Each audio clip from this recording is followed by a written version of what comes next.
Sir, may I come in, sir? Yes. Please sit. Thank you sir. Sir ఇది Trinetra industries sir. Okay. ఇదేమో lemon elite వాళ్ళ company report. సరే, very good. Okay. సరే సుకేష్, నేను చూస్తాను, మీరు వెళ్ళండి. Thank you sir. సార్ అది స్మాల్ రిక్వెస్ట్ సార్. చెప్పండి. సార్ మన కంపెనీలో వేకెన్సీస్ ఉన్నాయన్నారు కదా, నాకు తెలిసిన ఫ్రెండ్ ఒక అమ్మాయి ఉంది, తన్ని జాయిన్ చేసుకుంటారా? వాళ్ళ ఫ్యామిలీ కొంచెం స్ట్రగుల్లో ఉంది సార్. తీసుకురండి. సార్ ఆల్రెడీ వచ్చారు సార్, బయట ఉన్నారు, మీరు చెప్తే. అవునా, రమ్మను చూద్దాం. సార్ అంతా పాజిటివే కానీ ఒక చిన్న నెగిటివ్ ఉంది సార్. ఏంటది? సార్ ఈ 1 yearలో ఒక 15 కంపెనీస్ వరకు మారారు సార్. అవునా, వావ్, ఇంట్రెస్టింగ్. రమ్మను చూద్దాం. సరే సార్, థ్యాంక్ యూ, తీసుకొస్తాను. 1 yearలో 15 కంపెనీలా? సరే చూద్దాం. సార్ మేడం వచ్చారు. ఓకే, రమ్మను.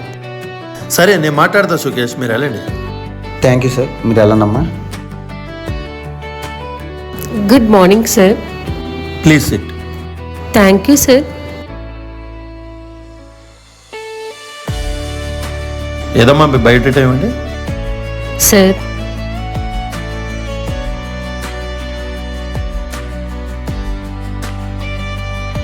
వావ్, ఓహో, సూపర్, వెరీ గుడ్ అమ్మా. మీ ఎక్స్పీరియన్స్ చాలా బాగుంది, సో నైస్. ఏంటమ్మా మీ బయట అంతా సూపర్ ఉంది. 1 yearలో 15 కంపెనీలు మారారా? అవును సార్. మరి మా కంపెనీలో స్టాడీగా చేస్తారని షూరిటీ ఏంటమ్మా?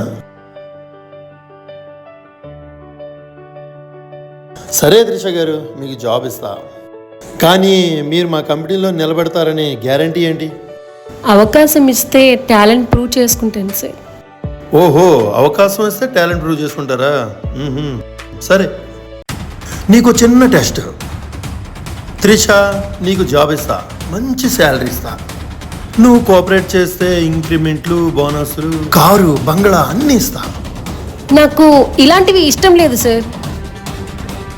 నేను 1 yearలో 15 కంపెనీలు ఎందుకు మారానో తెలుసా సార్? వీటి వల్లే. వెళ్ళిన ప్రతి ఆఫీస్లో కూడా ఇదే న్యూసెన్స్. ఆడదంటే ఆట బొమ్మలాగా చూస్తున్నారు. అవసరం కోసం గడప దాటి వస్తున్నామని తక్కువ చేసి చూడకండి సార్. ఆడవాళ్ళను అర్థం చేసుకోవడానికి కొంచెమైనా ట్రై చేయండి సార్. మీ ఇంట్లో కూడా ఆడవాళ్ళు ఉంటారు కదా సార్, వాళ్ళు కూడా బయటికి వెళ్తే ఇదే పరిస్థితి ఎదురైతే మరి మీ సమాధానం ఏమిటి సార్?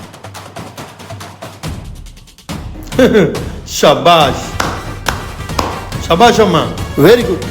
ఒక అమ్మాయి 12 నెలల్లో 15 కంపెనీలు మారిందంటే ఒక్కసారి టెస్ట్ చేద్దామని ఇలా చేశాను తప్ప. నువ్వు గ్రేట్. నువ్వేంటో పూర్తిగా తెలుసుకోవాలనే నేను ఈ నాటకం ఆడాను. నాకు నీ మీద ఎటువంటివి లేదు తల్లి. సారీ, నన్ను క్షమించు, ప్లీజ్ కూర్చో తల్లి. మీరేమనుకోనంటే మీరు ఎంతకి జాబ్ చేయడానికి ఏమైనా ప్రాబ్లమ్స్ ఉన్నాయమ్మా? అవును సార్, ఉన్నాయి సార్. మాది మిడిల్ క్లాస్ ఫ్యామిలీ సార్. కుటుంబ బాధ్యత మొత్తం నా మీదే పడింది. మా వారు ఒకప్పుడు సాఫ్ట్వేర్ ఎంప్లాయీ సార్. సడన్గా మా వారికి ఆస్ట్రోక్ వచ్చి పెరాలసిస్ అయ్యి మంచాన పడ్డారు సార్. మా అత్తయ్య మామ కూడా మాతోనే ఉంటారు సార్. నేను ఒక ఆడపిల్లనయ్యుండి ఇలాంటి ఆర్థిక పరిస్థితుల్లో కూడా ఎలాంటి లైఫ్తో పోరాడుతున్నానో నా గురించి మీకు ఈ పాటికి అర్థమయ్యే ఉండాలి సార్. నాదే కాదు సార్, నాలాంటి అమ్మాయిలు చాలా మంది ఉన్నారు. వాళ్ళు కూడా జీవితం కోసం ఇలాగే పోరాడుతున్నారు. వారు ఇంటి నుంచి బయటకు వచ్చి సమాజంతో పోరాడుతున్నారు అంటే కేవలం వాళ్ళ కోసమే కాదు సార్, వాళ్ళ కుటుంబ అవసరాల కోసం సార్. ఇది మీలాగా అందరూ తెలుసుకోగలిగితే ఒక ఆడపిల్ల సమాజంలో ధైర్యంగా బ్రతకగలదు సార్. ఓకేనమ్మా, రేపటి నుంచి మీరు జాబ్లో జాయిన్ అవ్వచ్చు, వెళ్ళండి. Thank you so much sir. నమస్కారం తల్లి, క్షేమంగా వెళ్ళండి.